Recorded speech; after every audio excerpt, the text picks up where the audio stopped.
This is an instructional video to demonstrate how to put together a second type of infinity flipper. This is a slightly more complicated one, and it differs from my original one because it covers these crosses up.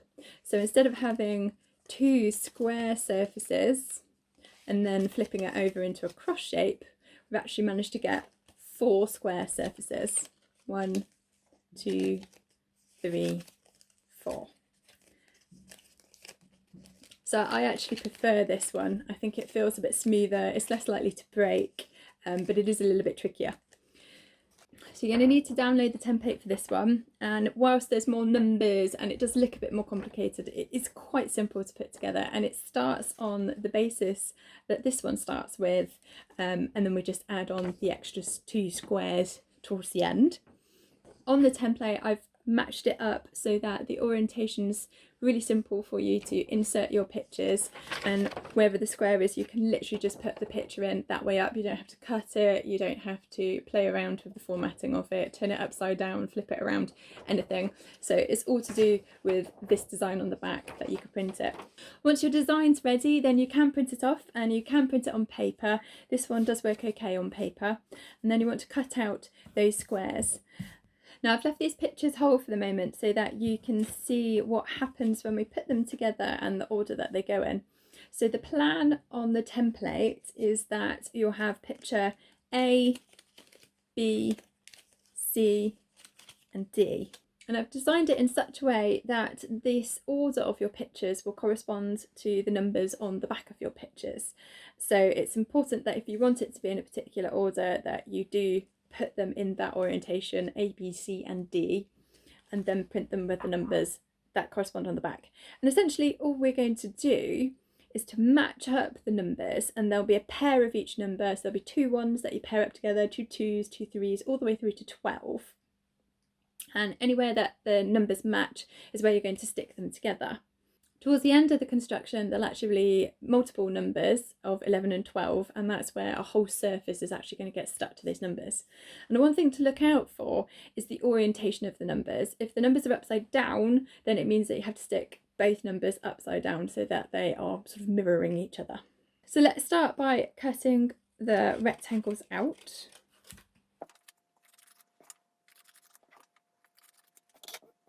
Now I could pre-fold all of these to start with on the edges as I did with the card one, and I would advise that you do that with card, but with paper you can kind of get away with it and fold it as you go. So that's what I'm going to do for the moment.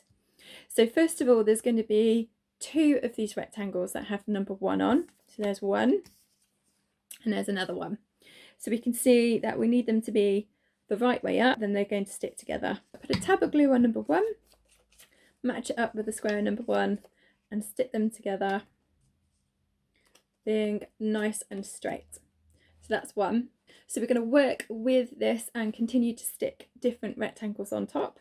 So we've got number 2 next. So now I need to find the other rectangle that has the 2 in the corner. Here it is. Again, I need to make sure that the orientation is the same way so that they are facing upwards and not upside down. So a tab of glue on number 2, and then we'll stick 2 together. As I'm sticking, I'm just matching up my pictures to make sure that they're quite seamless. And then we can find 3 and 4. So this is going to be a rectangle that covers the whole of the shape, but we're only going to glue 3 and 4. Here we go, I found one. So again, I want to make sure that they're the right way up. So 3 is going to stick on this corner and 4 is going to stick on that corner. So I've glued my tabs, and I'm going to put 3 and 4 over the top.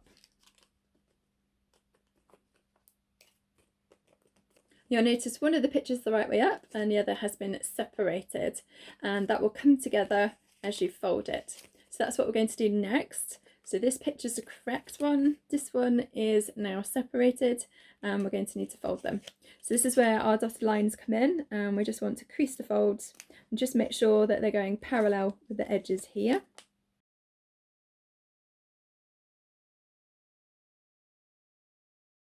And again on the other side, I'm just making sure that that picture now matches up.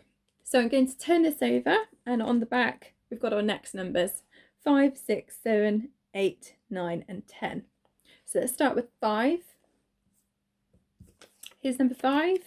Now what you'll notice here is if I stick 5 on there, then you've also got 6 and 6 and 7 and 7. So we can actually glue the whole of this square and then the 2 little squares in the corners, and they'll stick down. So I've glued the whole of that surface, and then I can overlay the next rectangle. The same is going to happen on the other side. So we've got our 8s, 9s and 10s. So I'm going to glue this large square and these 2 smaller squares and stick that over the top. So we've got 3 of our pictures stuck on here now, and you'll notice again we've got a whole picture on the back and a broken picture on the front. So we're going to fix that broken picture, pull it round, and again fold on those dotted lines. So that picture's now put together, and we've got our last areas of gluing at the bottom here. So 11 is going to be glued the whole of this tab over there. Just make sure you know which way up those numbers are so that we don't stick it upside down accidentally. And then 12 gets stuck on the top, again making sure that you've got the right orientation. That's all of them stuck together, and again we've got one side which is a full picture and the other is a broken picture, so we just need to fold that down and make that nice and firm so that it's easy to flip. Now because I've used paper and quite a lot of glue so that you can see where I'm sticking, I'll probably leave this to dry for a little while before I start flipping it over. But you can see that we've got 1, 2, 3, 4 pictures. I've put lots of text on this one to demonstrate that as you cycle through the different orientations, you can see that they're still the right way up. So there's 2 types of infinity flippers that will hopefully be of some use to you. Good luck designing, and I hope you have fun with them. If you have any feedback or any questions, then please leave messages in the comments below.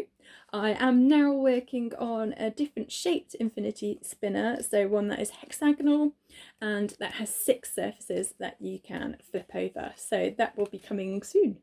Thanks for watching, and don't forget to subscribe so you know when the next video comes out. Stay safe and bye for now.